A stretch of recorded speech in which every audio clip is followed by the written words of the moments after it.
नमस्कार दोस्तों, आज 26वें दिन मैं आप लोगों को कुछ ख़ास खबर बताना चाहूँगा। अभी रात के लगभग 12:30 बज रहे हैं। अभी थोड़ी देर पहले केंद्रीय मंत्री जेपी नड्डा साहब और जितेंद्र सिंह साहब यहाँ आए थे और लद्दाख के एपेक्स बॉडी के शीर्ष नेतागण भी यहाँ आए थे। और उससे पहले आप लोगों को मालूम है विभिन्न राजनीतिक दलों के लगभग 65 सांसदों ने आकर और हस्ताक्षर देकर हमसे अनशन तोड़ने के लिए कहा और वो संसद में इस मुद्दे पर नीट पेपर्स और परीक्षाओं की प्रणाली पर चर्चा करेंगे, ये आश्वासन दिया। और जो सरकार से इस तरफ से मंत्रीगण आए थे उन्होंने भी ये आश्वासन दिया, जिसका कि 2 दिन से हम बहुत ही कड़ा क्या कहेंगे, एक तरह का बार्गेन चल रहा था कि मुझे आश्वासन चाहिए और लिखित में चाहिए, और इसमें 2 दिन लगे और मुझे इसलिए अनशन पर 2 दिन और बैठना पड़ा, और ज़्यादा भी बैठ जाता तो आखिर में आज उन्होंने लिखकर आश्वासन दिया है। Statement from the government side, government is positive on not registering cases against those protesting peacefully at Jantar Mantar in Delhi and those participating in the march to the parliament on July 20, 2026. The government has already assured threadbare discussions to find solutions to paper leaks and educational reforms for exams in the parliament. Besides, the government is also positively considering suitable compensations for the suicide victims of recent NEET paper leaks. ये हमारे side से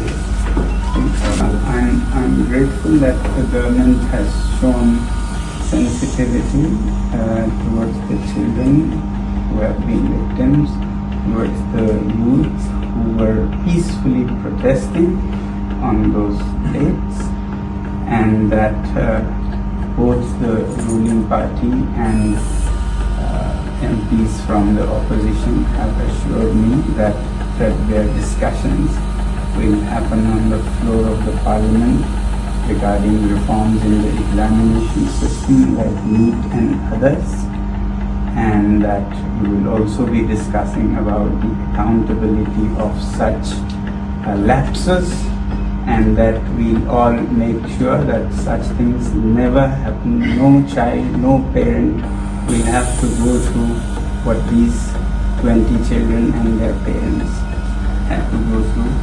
I'm happy that you have assured me that, and I'm sure, as the children have been demanding, at the suitable time, I'm no one to dictate, you will take accountability in the ministry with the minister also as a responsibility, and I'm sure you are already considering.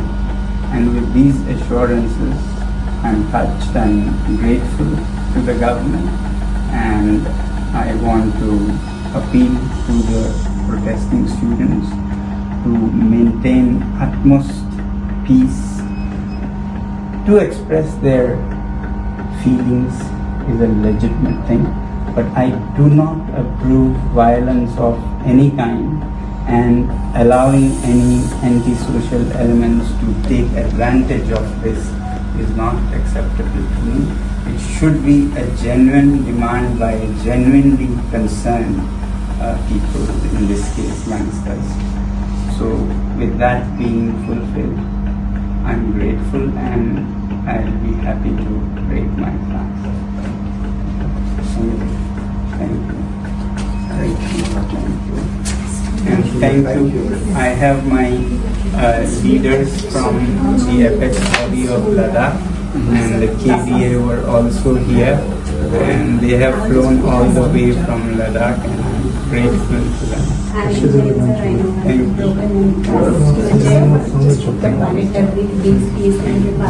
Thank you. So मैं आपको monitor करूँगी। Thank you, sir. Thank you, sir. Thank you. Thank you. Thank you, sir. Thank you very much. Thank you very much. Just sit up and think. And Gitanjali, you have always been by my side and support, and I don't want to thank you, but express my feelings as well.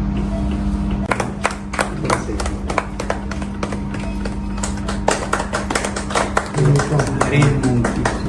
So want to have some milk also? No, please follow the diagram. One minute. They may be visible one by one. Thank you, sir. Thank you. After 26 days, this tastes very good, but hunger doesn't taste bad either. To some people, huh?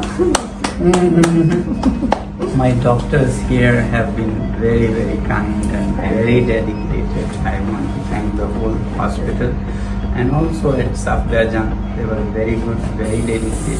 There were issues, but as a hospital, I don't want to give a message that government hospitals are No, any less. doctors are most unpolitical, I've seen. Thank you all doctors here and doctors at Safdarjung Thank you. Hospital. Thank you. Both. Thank you.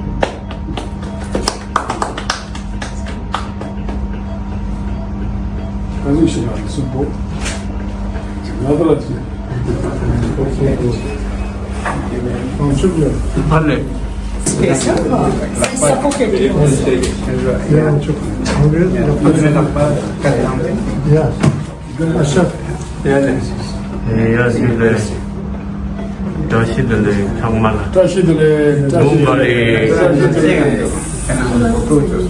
На вас спал. Надо он гердюси.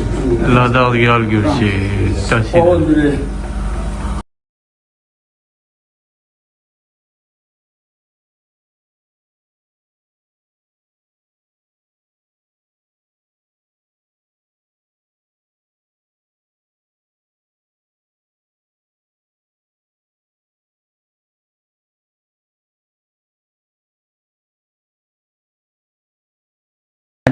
उन्होंने लिखकर आश्वासन दिया है। एक तो ये कि जो हमारे विद्यार्थी और युवा जंतर मंतर पर शांतिपूर्ण आंदोलन कर रहे हैं या जो 20 जुलाई को संसद चलो में भाग ले रहे थे, उन पर कोई कानूनी कार्रवाई, FIR इत्यादि नहीं करेंगे। ऐसा बहुत होता है ऐसे आंदोलनों में, तो ये हमने आश्वासन लिया है कि ऐसा कुछ नहीं किया जाएगा। दूसरा ये कि जो पेपर लीक के इस हादसे में मृत हुए बच्चे हैं 20 से भी ज़्यादा, उन सब को उपयुक्त कॉम्पनसेशन दिया जाएगा, मुआवज़ा दिया जाएगा उनके घरों को। और तीसरा ये कि इस मुद्दे पर और शिक्षा और परीक्षाओं में जवाबदेही सरकार में लाने के बारे में संसद में पूरी तरह से वार्ता होगी, बहस होगी कि आगे से ऐसा ना हो और जो हुआ है उस पे पूरी जवाबदेही हो। अब आप कहेंगे ज़रूर कि धर्मेंद्र प्रधान जी के इस्तीफ़े पे क्या हुआ। पहली बात तो इस बात पे वो अभी मुझे कोई आश्वासन नहीं दे पा रहे थे कि ऐसा कब होगा, और संसद के फर्श पर तो इस पे चर्चा होगी ही। अब मेरे सामने दो रास्ते थे, या तो मैं और अनशन पर बैठूं हफ्तों और शायद उसी में ख़त्म हो जाऊं, फिर आप ही लोगों में से हज़ारों लोगों ने मुझे आज से 2-3 हफ्ते पहले से कहते आए हैं कि आपकी जान ज़रूरी है, आपको संघर्ष आगे रखना है, ज़िंदा रहना ज़रूरी है। मगर मैं ये भी नहीं मानता कि हमने ये हासिल नहीं किया है। दोस्तों, मेरा दिमाग अलग तरह से चलता है। अगर वो ऐसा नहीं करते, इस्तीफ़ा नहीं देते, तो इससे हानि हमें या बच्चों को नहीं होगा, सरकार को खुद होगा। इस छोटे से मुद्दे को न टालकर वो खुद अपनी हानि कर रहे हैं, बल्कि दे देते इस्तीफ़ा तो कब से उनका ये सारा नुकसान रुक जाता। इसलिए मेरे लिए सबसे ज़्यादा ज़रूरी ये बात नहीं थी, इसका तो खुद निपटारा हो जाएगा तमाम तरीक़ों से। ज़्यादा ज़रूरी मेरे लिए था कि हमारे बच्चों पर कोई ऐसे केसेस न लगें। आपको नहीं पता है, मैंने देखा है लद्दाख में कैसे सालों जीवन भर उन्हें FIR के चक्कर में अपने भविष्य को बिगाड़ना पड़ता है। ऐसा कुछ नहीं होगा, ये हमने उनसे हासिल किया है, इसकी मुझे खुशी है। और जो मृत बच्चों के परिवार हैं उन्हें उचित मुआवजा दिया जाएगा, इसकी मुझे खुशी है। और भारत के लोकतंत्र की सबसे उच्च मंदिर मैं कहूँगा, जो कि हमारी संसद है, वहाँ पर इस मुद्दे पर और जवाबदेही पर भी पूरी बहस होगी। तो इसके साथ मैं आप सबके भी बहुत बहुत धन्यवाद करता हूँ कि आप लोगों ने समर्थन दिया इस आंदोलन का। जय हिंद।